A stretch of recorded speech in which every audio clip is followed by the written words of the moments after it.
to the 25th episode of the podcast where I, Gary, talk about my world of G.I. Joe, what's going on in it, what news is interesting to me and that I think I should talk more about, and also just what's generally going on in my life of G.I. Joe, whether that's cleaning, restoring, or playing with my G.I. Joes.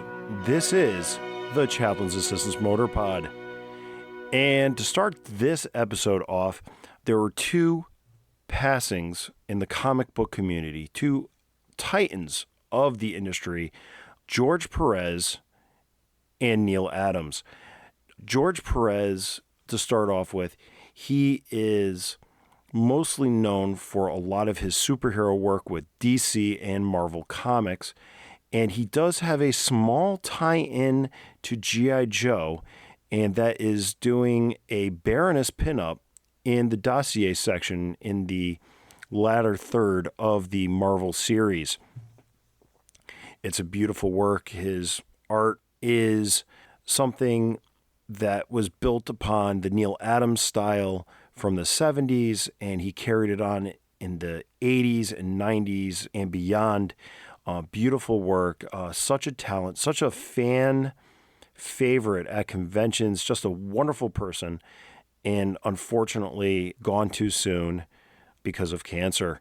In the comic book community, we've been preparing for this in a while as he was public about his cancer and how he was choosing to not treat it and to go out with dignity and have a higher quality of life for the time that he had left.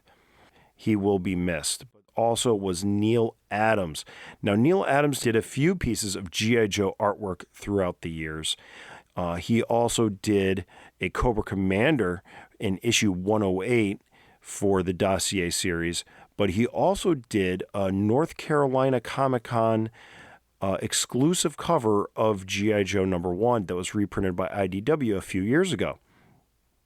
My one story of Neal Adams, aside from the fact that a huge titan of comic books, a champion of creators' rights, somebody that really fought the good fight for all the creators in the industry. I met him at Terrificon, and I want to say it was 2019, and he had this huge booth over there. And I walked over there, and I noticed he had some G.I. Joe comic books there. And I was like, you know what? This is Neal Adams. I'm a fan of Neal Adams. He left an indelible mark on Batman and Green Lantern and Green Arrow. And not only that, but, doing the Krusty Bunkers and tutoring Larry Hama. And this is a guy that brought up many people in the comic book industry. His impact on comic books from the 70s until present is almost immeasurable. So I'm at Terrificon, and I walk into his booth, and I find the G.I. Joe cover, and I'm like, okay, maybe, and he's like, oh, I go up there, I'm like, hi, I'd like to get this, signed, and I'm not trying to, I'm trying to be respectful, and he's like, well, he asked me about me, and I'm like, oh, my name's Gary, and, I do this for a living and stuff, and, I'm really getting back into comic books the past few years, and really getting more comfortable, doing my thing and just generally talking. But it's like, I didn't want to ask questions of him because I knew who he was. I knew what he had done. I knew his accomplishments. This is a legend. And he's asking me about me. And I just couldn't, I was stunned.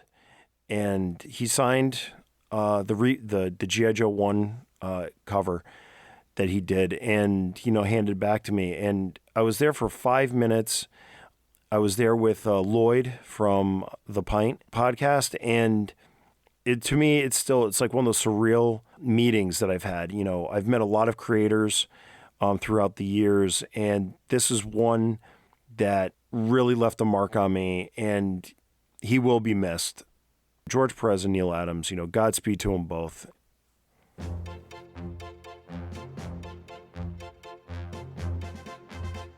Getting the depressing news out of the way, since I last recorded, the Carnival came to town.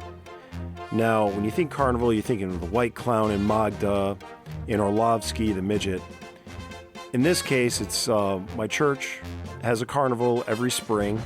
you can always tell the carnival's coming to town because it is a cold weekend. It's a 4-day carnival, Wednesday, Thursday, Friday, and Saturday.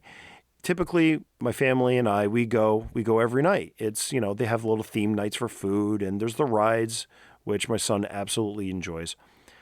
And this year, when we're watching, and the carnival also happens to be basically across the street from my house, we see the rides going by. And as we're setting up, we see one of the rides, and it's named Cobra. And it's there every year. And since I've really dived back into the hobby, my wife always, gives me a little tease. And she's like, she knew that I brought the figures with me to Disney. She was like, why don't you just bring a figure and just get the picture with the Cobra because you want to do it. And I'm like, yeah, I'm going to do it. So the first night of the carnival, I grabbed a 1987 Cobra Commander, and I figured it was going to be most appropriate for this ride. And the Cobra ride, the easiest way to describe the Cobra ride is imagine the scales. So you have an arm on the left and the right, and then on each arm you have 3 seats that can seat 2 people each. The 3 seats spin around on their axis as the whole thing spins around. The first night I go over there with the 87 Cobra Commander, and I notice, because I didn't want to bring my good one, because, it's going to be sitting in my pocket, and it's going to be traveling around. Didn't want, paint chip or accidentally, drop my phone on it or something. And so I bring him up and get ready to take the picture, and I notice he has a broken thumb. And I'm like, oh, you got to be kidding me. It says, I'm going to see it. And if I'm going to see it, I know when I post it to Instagram or Facebook or whatever, everybody's going to see it. And that's like, okay, well, that's scrubbed Wednesday night. And Wednesday night was Italian night for food. And this is important because Thursday night was Polish night. And my mom found out that the carnival was in town and it was Polish night. And my mom is a sucker for Polish food because that is her heritage. And so she drags along my dad, and they come over my house, and we all walk over to the carnival. And my dad immediately sees the Cobra ride. And my dad and G.I. Joe go way back. He goes back to before I was born, when my brother was little, and they had this record of G.I. Joe and the Fallen Idol. And it's all about the Feast of Rampala, and my dad sees the Cobra thing, and he says like, oh, next time remember bring my snake repellent. But the other thing my dad does is my dad does a really funny Chris Latta impersonation. So he's walking around the entire time. He's like, Cobra. And it's just funny because it's like my dad, he's in his 70s, and we're laughing and we're giggling. And my mom's just like, whatever. And my wife's just like borderline embarrassed. And my kid he's just having fun. So, and then that night I had my 84 Cobra Commander, my favorite 84 Cobra Commander. He's beat. He has gold paintwear and everything, but he's that Cobra Commander figure that speaks to me more than any of them. And unfortunately, when I finally got around to the Cobra ride to take a picture, it was getting dark. So day 2 was a bust. So Friday night comes around. I grab an 83 Cobra Commander, stick him in my pocket, and we walk out. And I finally get the shot. And it was hard because I'm playing with perspectives because I want you to be able to see Cobra Commander and the ride in the same photo without one being super large or one being super small, and try to play with the focus. And it's kind of hard to do with an iPhone. But I wanted to get in the shot. I didn't want to do Photoshop. I wanted to so the Cobra's barely legible in the picture, but you see Cobra Commander in the sigil.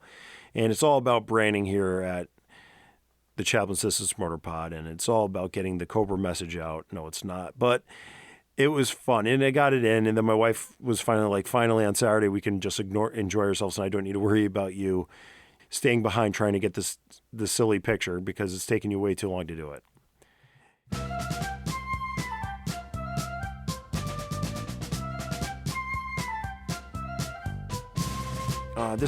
I'm recording this on Tuesday the 17th, and this is the day after the G.I. Joe fan club, the unofficial fan club, closed registration. They extended it for 3 extra days, and I threw my hat in the ring The interview that James Kavanaugh had with the Order of Battle podcast really was the one that I spent the most time listening to. It wasn't on in the background. I was able to just give it, some attention.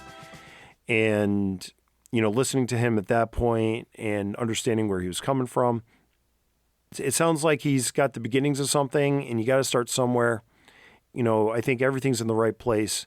I think he's got his ducks in order. He's doing it in the right steps.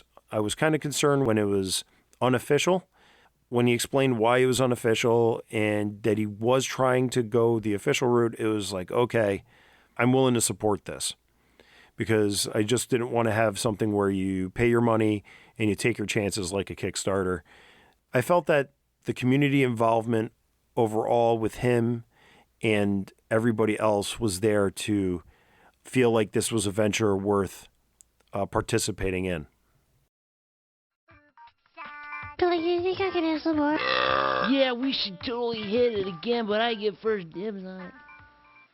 To me come off, but me nearly dead with laugh. I watch the people rush the door like a basha. Chuck up, fun time there, time for the bus ride. Sunshine there, a time for the bus ride. Sunshine there, a time for the bus ride. Fun time there, a time for the bus ride. No! G.I. Joe! And then in mail calls, I did finally splurge, and I bought the Super 7 April Fool's Day figures with Roadblock, Body Massage, and Mutt, I'm a Computer. I got the pins, Body Massage, and I'm a Computer, so really fun to have those enamel pins. But the highlight is those figures. They definitely are mostly in scale with the O-rings. I've basically stayed away from the reaction figures, but these are kitschy enough that, okay, these are what I want. It was nice. They were boxed, wrapped in packing paper nicely, unpunched. The cards came in straight. The packaging on these. So when you're looking online at these and you see the packaging, the pictures online don't do it 100% justice. The packaging is a step above what we've been getting in a lot of cases. It's definitely in the Hector Garrido style, without being a reuse of that with a figure that doesn't represent what's on the card. Looking at you, Hasbro Snake Eyes Retro from Walmart. And the other thing is, when you flip it over, you do have the multiple languages on the back of the card, but you have a proper file card. And granted, this is the April Fool's file card, so they're having fun with them. And they're all in English.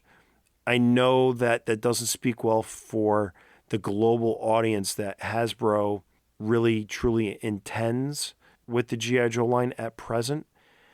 I hope Super 7 is doing these file cards in other languages for other markets, because when you put 5 languages on a file card, you don't say anything.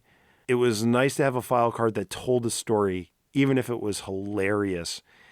That warmed my heart with a modern toy.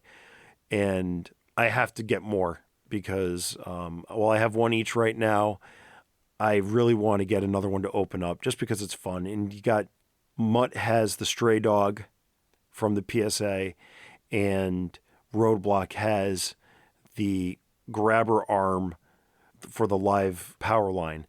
It is definitely something that's fun, and they're colored in that Sunbow era. And like I said, they're not completely in scale with the O-ring figures. They're a little bit wider.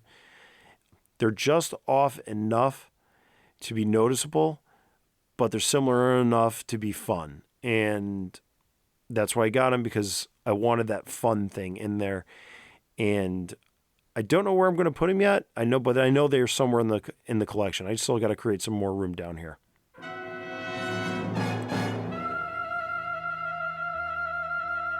Well, enough talking about all that other stuff. I do have some comic books I read this past week, the new G.I. Joe books, but I'm not going to talk about them now. I'll talk about the next episode and be surprised with how I saw those two. For this week, at the request of Casey Wheeler of Podcast from the Pit, I'm going to talk about the Cobra MAGGOT. And he mentioned it up, and I've been eyeing my maggots for a review. And he mentions like, I just got one. And I was like, you should review it. And I says, you know what? That's a good idea. Maybe I will. And I wanted to do some research on it. I wanted to do it proper justice because somebody suggested it. The 1987 year is fast becoming a year of G.I. Joe that I appreciate more and more. It really was a bonkers year for G.I. Joe. They went for broke with the straight to home video movie, which was neutered in part by the Transformers movie from the previous year. They released the vehicles that year, on top of the fact that, the characters are very diverse. You have real characters like Crazy Legs, and then you have bonkers characters like Cobra La. You got the Slaughter's Marauders, which is a good balance of, something of like a mercenary group that is, they're good guys, but they're just dirty enough to not be squeaky clean. But the vehicles, oh my gosh, the vehicles of 1987. It's really hard to compete with a year. 1985 you had the Flag, but in 1987 you had the Defiant Complex, which was huge. It really is a wonderful toy. But you also got the Mobile Command Center, another huge toy. The Mamba helicopter is big and it's beautiful. It's just filled with doing everything in between. You have the Coastal Defender, you have the Pogo, you have the Persuader, you have Battle Force 2000. You got G.I. Joe doing a lot, going for broke in 1987 with the toy line. And you know that it was planned in part with tying in with that movie.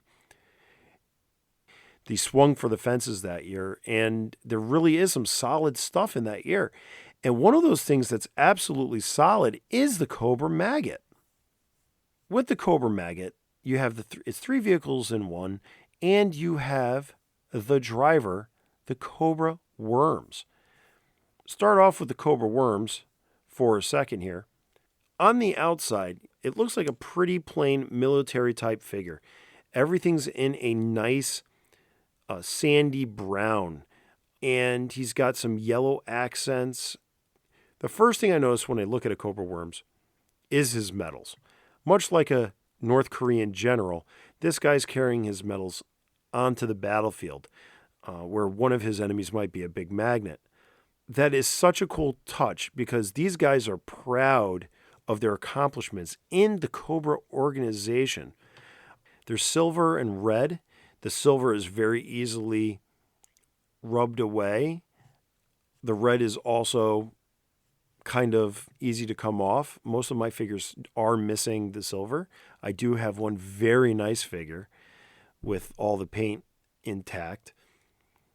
And that's on his left breast pocket. The leather jacket in between the collar, a reasonable lapel, I would say, not wide lapels like the 70s, but a nice, split there.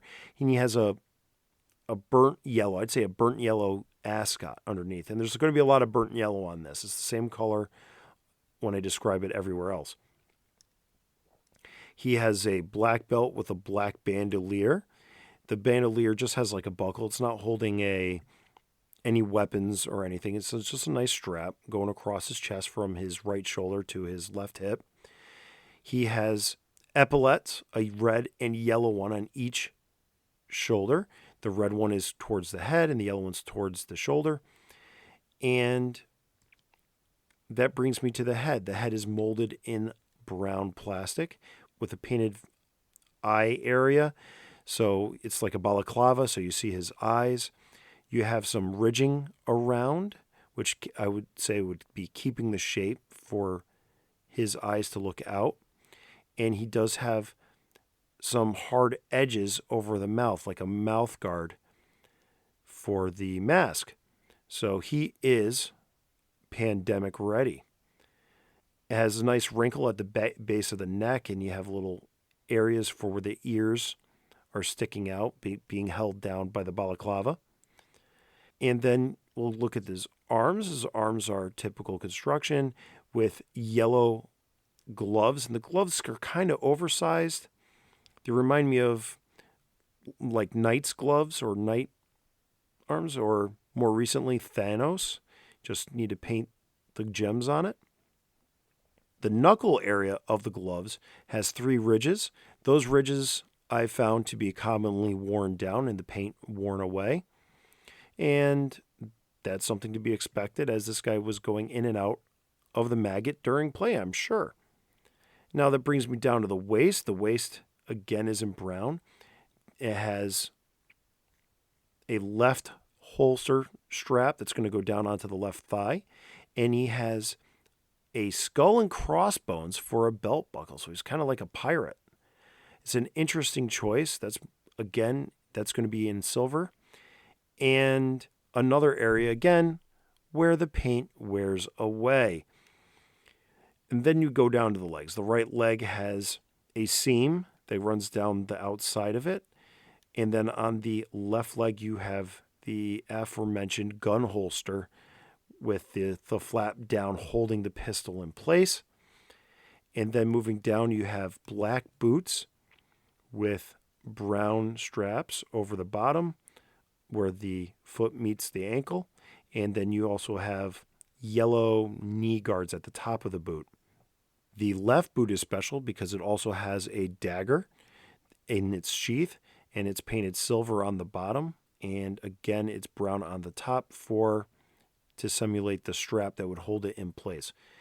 It's a very nice figure. He presents very, I would say, regally. But what ties this all together, what even adds more to this, is the helmet. Now, the helmet is larger. It would seem, a lot of people would say it's like, wow, it's oversized. But for me, it fits perfectly. It's just that right thickness to add heft, to look like a helmet without being obnoxious. And the piece de resistance with the Worms figure is the brown antenna that snaps over his left ear. And that is commonly missing. It is probably one of the more missing accessories in the G.I. Joe line. However, it is not as hard to find as one may think.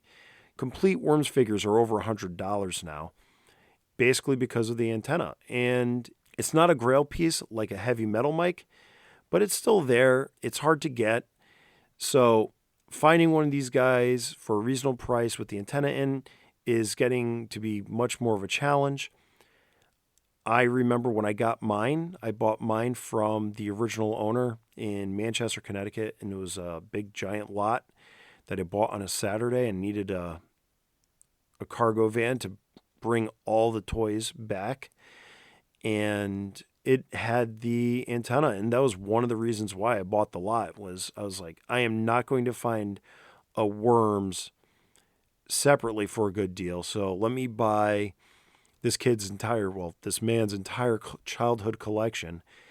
And, that's how I got mine. And I'm happy I got it.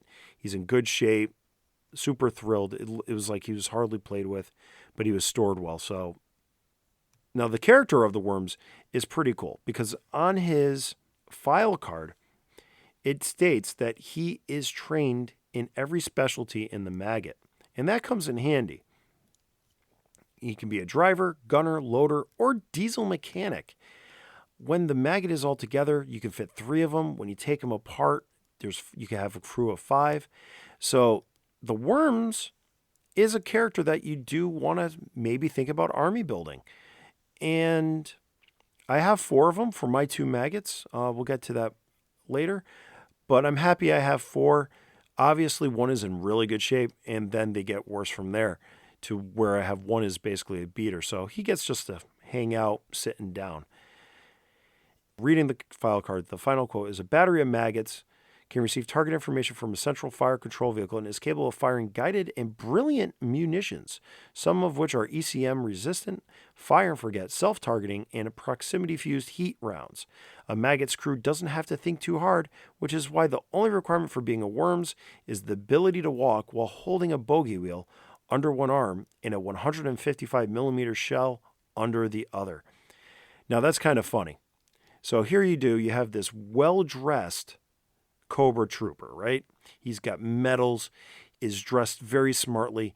So he comes off as somebody who's very proud, a proud and accomplished member of the Cobra organization. Yet you read the file card and let's knock him down a notch. And he only has to carry 2 things at the same time. So I guess breathing and chewing bubble gum you don't need to be able to do that. So it's pretty funny that you got knocking down a peg with the Worms figure. The way I read the Worms figure is a little bit different than this file card. I believe more in how he dresses. I like the medals. So I like to think that he's a little more pompous, like a lot of drivers in the Cobra army are. But I don't want to take that. I don't want that to be taken away as they're basically just big guys that don't have to think too hard to do artillery.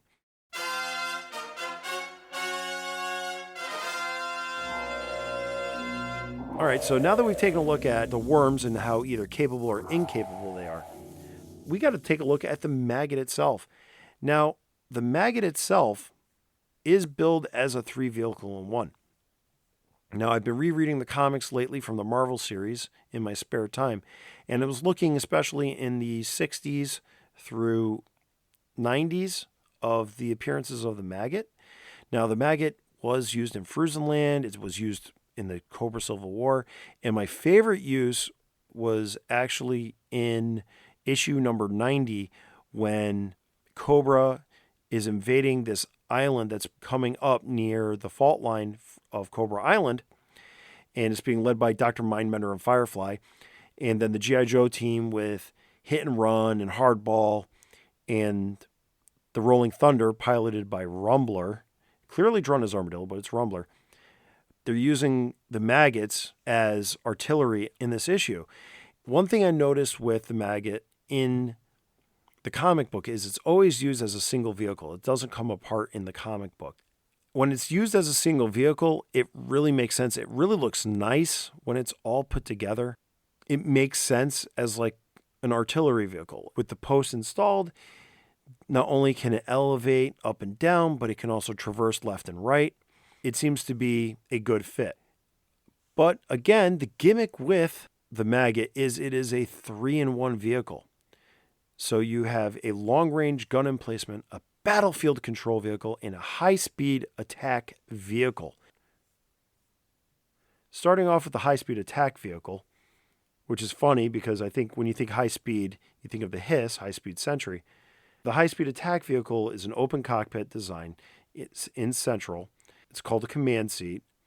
And in front of the command seat to the right is a gun molded in yellow.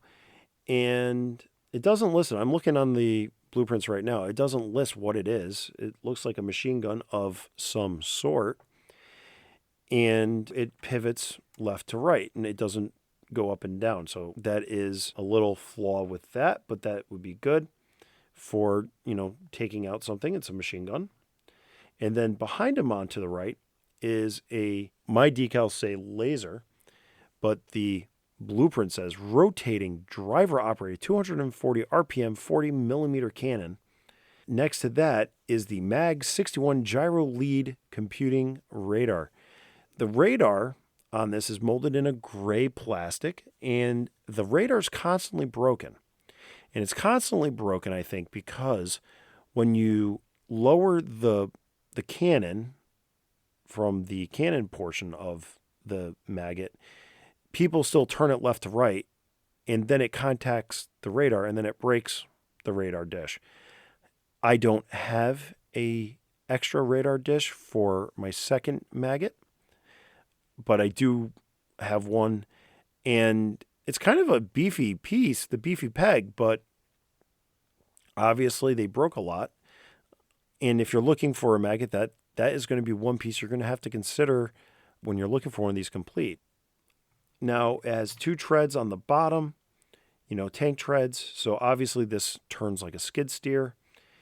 And it has a nice engine cover in the back for the diesel engine. It's called a spin-up 1,000 horsepower turbo diesel engine. In racing, they always say horsepower sells cars, but torque wins races. Now, diesels are known for the torque. But if you have a 1,000 horsepower diesel, you're talking thousands of foot-pounds of torque, because horsepower is the ability to make torque, and diesels just make torque in spades. So this thing's a powerful engine, and it's right behind the worms. So if you blow up the engine, you're probably going to get the driver of your maggot too. I don't think he's going to live too long. Behind the high-speed attack vehicle is the hydro-pneumatic articulation separation joint. And that's what connects to the battlefield control vehicle. And the battlefield control vehicle is pretty much, when you take the long-range gun emplacement off, the first thing you notice is it's not armed at all. It's completely a command vehicle.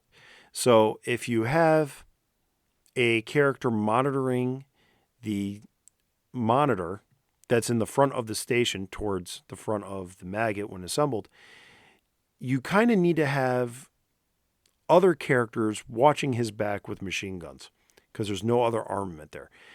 It is tracked, and it's called a vehicle, so technically, or assuming that it can move on its own, but there's no, from what I see, controls.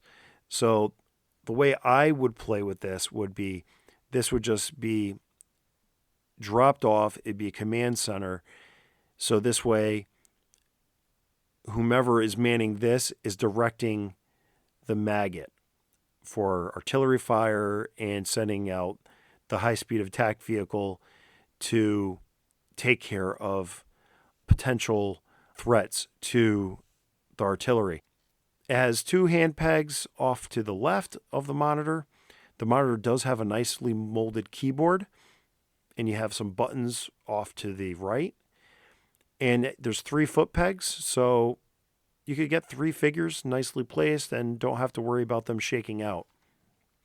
You have some nice detail on the top also with like hydraulic lines or, fuel or exhaust lines.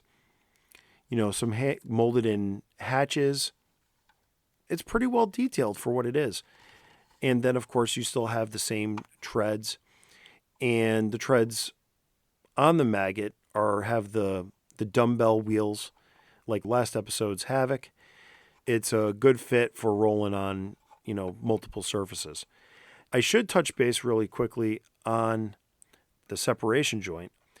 It's a very well engineered gimmick on this because one half of the joint, the one that's currently in the command center, this rotates 360 degrees in a circle around.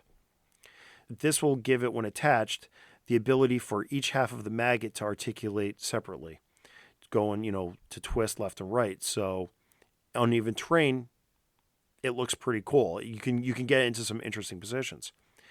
When it's snapped into the high-speed attack vehicle, it also gains the movement of moving up and down. So again, if it's going up a hill, the lead is going to crane up, and then the backside will follow, allowing it to attack, let's say, a higher angle without high pointing or low pointing. And then finally, at the back end of the high-speed attack vehicle, it pivots left to right, which allows it to turn like a train. So overall, it is a very well thought out, almost universal joint with the 2 pieces. I'm very happy with how that was engineered. It's a really cool way of getting it done. And like I said, they're 2 halves. They snap together. They're firm. I found that when they snap together, there's still a friction there, so it doesn't flop up and down. The final part of the maggot, before we get to looking at it as a whole, is the long-range gun emplacement. It has seats for 2 characters, and one character is going to sit essentially right behind the breech of the cannon. Now, a lot of people will be like, wait, the breech, that's going to, during the recoil of firing the artillery shell, and we'll get to that in a moment, would eject back and hit the operator. Now, how the designers of the maggot got around that was by calling it the RAP, long-range 155 millimeter cannon. Now, RAP, R-A-P, stands for Rocket Assisted Projectile. So by using a rocket, all the breech now has to do is, rather than absorb the recoil of the rocket actually launches off. So rather than let's say a bang, which would fire, the rocket actually propels it forward. So we're not getting an incendiary device like gunpowder. We're using, rocket fuel. By using that logic, now we don't need to worry about the breech going backwards and immediately killing whoever's firing the main cannon on the maggot. Now, the tip of the maggot is in yellow plastic, much like the laser cannon and the machine gun in the front of the high-speed attack vehicle. And that is called the noise dampening muzzle ventilator, because we know rockets are loud. You have a nice gray plastic for the rest of the cannon. And then at the back, the breech is in that same yellow plastic as the tip. Now you move back and you get to the seat for the cannon operator. And it's really nice. You just put him in a sitting position. He sits down right in there. There's a nice TV monitor off to his left. And you got some buttons off to his right. You got some canisters in the front that you could think of as being holding munitions. And then behind him is a seat for another character. And the blueprints call it the Stationary Armored Command Post. Now, it's not really that armored because the backside of this whole thing is wide open. And at this point, what's a little more plastic to completely armored around it? Even if you leave it open on top so you could drop your figures in, that's one thing. But to leave it, completely open in the back, I don't know how much armored you could call that. And there were air quotes around the armored. But it has a little thing for the guy to hold and another TV monitor for him to watch. Any way you slice it, there's a lot of TV watching going on in the Maggot. So apparently artillery is boring in the Cobra core. The other thing about this is when it's detached from the command car, it has 4 legs that extend downward. You pivot down on 4 posts. Now, I've also seen where these posts get broken, or conversely, the legs get broken.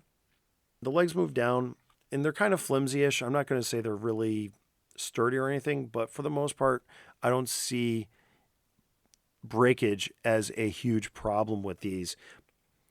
The Maggot was reused as the Night Blaster, and I did have to get an extra leg for my Night Blaster. So there's that. So, and what the legs do is they serve to leave what becomes the pivot area, or where the legs go for the gunner. That raises it up so this thing is stable as its own separate thing. But the Maggot really is greater than the sum of its parts. When it is put together as a fully developed tank, the 3-in-1, it does have the crew of 3.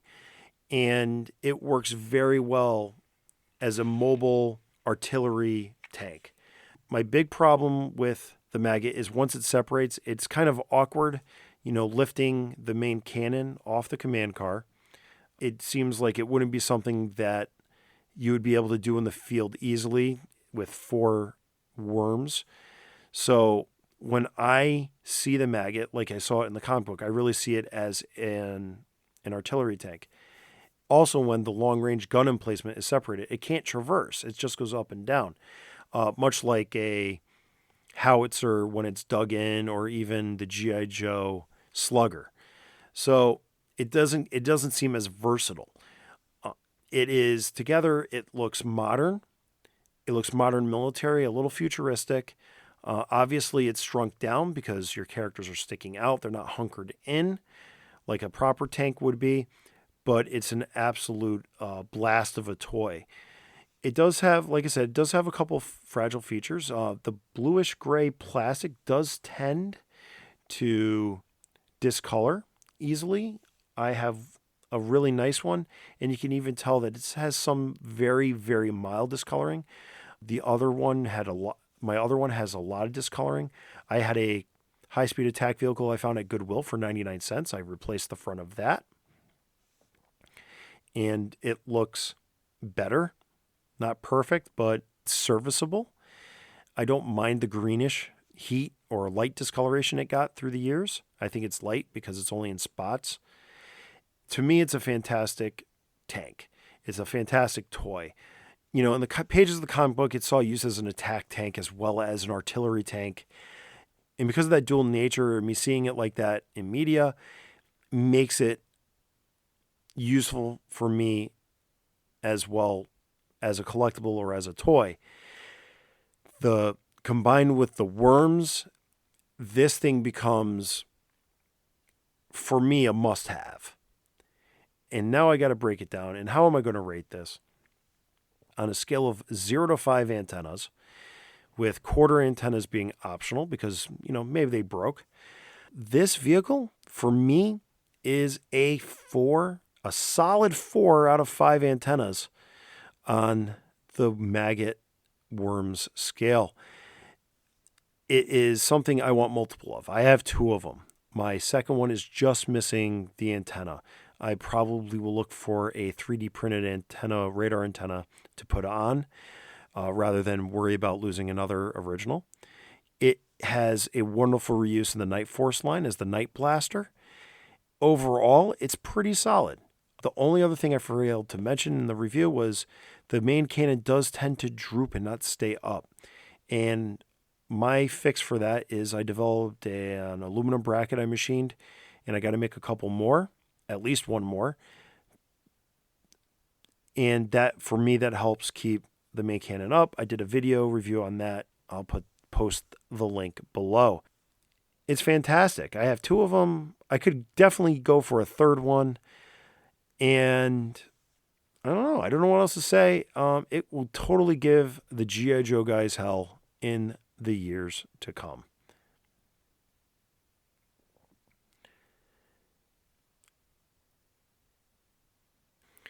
And that concludes this episode of the Chaplain's Assistance Motorpod. I've been your host, Gary, and we are the strange, but not estranged, little brother of The Pint, a pop culture podcast broadcasting pyramid scheme family. You can find us on Google Play, Apple Podcasts, Good Pods, and other fine podcatching platforms because you're listening to one right now. And while you're listening, take a time out and leave a review, rate it, share it, like it. Whatever you do only helps the podcast grow and improve. If you want to reach out, you can find us on social media at Chaplain Joe Pod on Twitter and Instagram, or maybe even Facebook, or just search Chaplain's Assistance Motorpod there, or maybe even write an old-timey email at chaplainjoepod@gmail.com. With that all out of the way, one final missile for the masses. Be decent to each other. See ya.